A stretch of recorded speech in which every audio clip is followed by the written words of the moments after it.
বাংলাদেশের নারী ফুটবলে এবছরটা সোনার হরফে লিখে রাখার মতো। গত বছর ব্যাক টু ব্যাক সাফ জয়ের পর এবছর দেশের ফুটবল ইতিহাসে প্রথমবারের মতো এশিয়ান কাপের মূল পর্বের টিকিট নিশ্চিত করে সিনিয়র ও অনূর্ধ্ব 20 ফুটবল দল।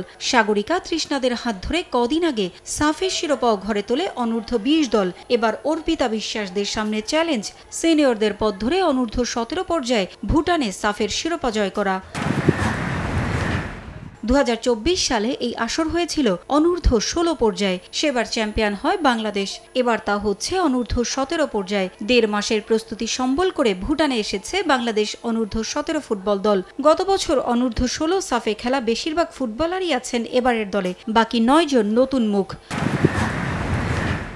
রাউন্ড রবিন লিগ পদ্ধতির আসরে প্রথম ম্যাচে বাংলাদেশের সামনে ভুটান। শিরোপা জিততে হলে প্রতিটি ম্যাচই বাঁচা মরার, তাই তো ভুটানকে হারিয়ে জয় শুরুর লক্ষ্য কোচের। পাশাপাশি বয়স ভিত্তিক এই সাফকে ফুটবলারদের জন্য শিক্ষার বড় মঞ্চ হিসেবে দেখছেন লিটু। দীর্ঘ 1.5 মাস ধরে প্র্যাকটিস করছি, তো আমাদের প্রিপারেশন ভালো।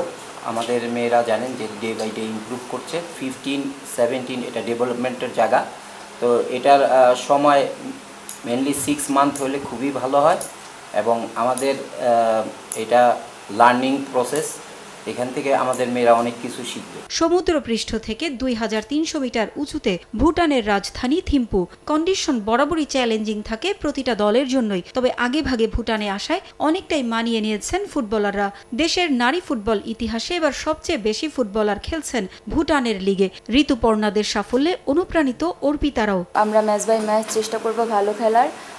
আমরা এখান থেকে আমাদের শেখা, তো আমরা চেষ্টা করব প্রত্যেক ম্যাচ থেকে কিছু শেখার এবং নেক্সট ম্যাচ সেগুলো নিয়ে ভালো কিছু করা। সিনিয়র আপু, ঋতুপর্ণা আপু, চাকমা, তো আরও সিনিয়র প্লেয়ার আছে যারা ভুটানে খেলতেছে, তো তাদের দেখে আমরা শিখতেছি যে আমাদের সিনিয়ররা ভালো করতেছে, তারা বাইরের কান্ট্রিতে লিগ খেলতেছে, তো ওনাদের থেকে আমরা শিখতেছি। সিনিয়র ফুটবলারদের ভুটান লিগের পারফরমেন্স আগামী বছর এশিয়ান কাপে বড় ভূমিকা রাখবে বলেও মনে করেন কোচ লিটু।